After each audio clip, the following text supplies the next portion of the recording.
एक बार की बात है, जानकी और निर्मला नाम की दो सहेली थी। जानकी के पिता एक स्कूल में टीचर थे, जबकि निर्मला के पिता एक बिजनेसमैन थे।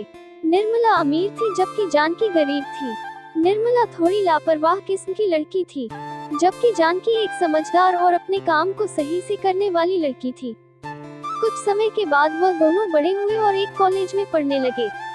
निर्मला को अपने ही कॉलेज में पढ़ने वाले एक अमीर घर के लड़के से प्यार हो गया और उन्होंने कॉलेज के बाद शादी कर ली। जानकी की शादी कॉलेज के बाद मिडिल क्लास के एक सरकारी क्लर्क से हुई।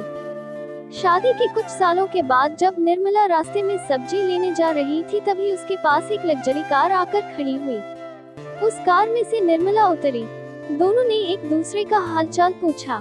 जानकी ने निर्मला को अपने घर पर आमंत्रित किया।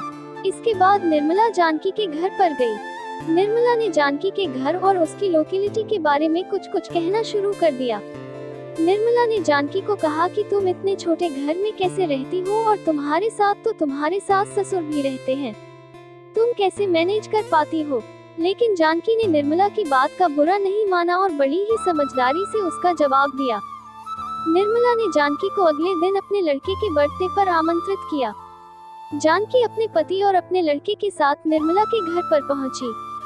निर्मला एक अच्छी सोसाइटी में एक बिल्डिंग में एक फ्लैट में रहती थी। निर्मला ने जानकी के सामने अपनी बिल्डिंग और फ्लैट की तारीफ करनी शुरू कर दी।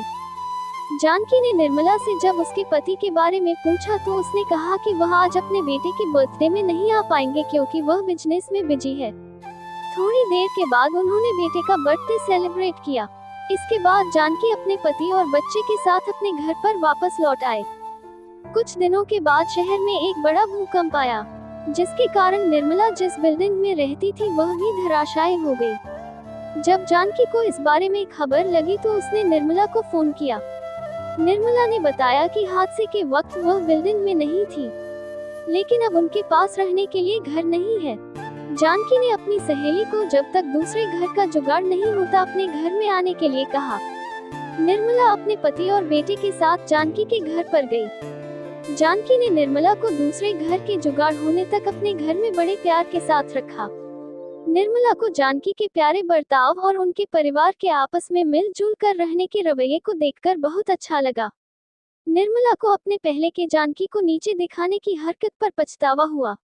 अब उसे पता चल चुका था कि सादगी भरा जीवन अपने पूरे परिवार के साथ मिलजुल कर रहने में ही सच्चा सुख है।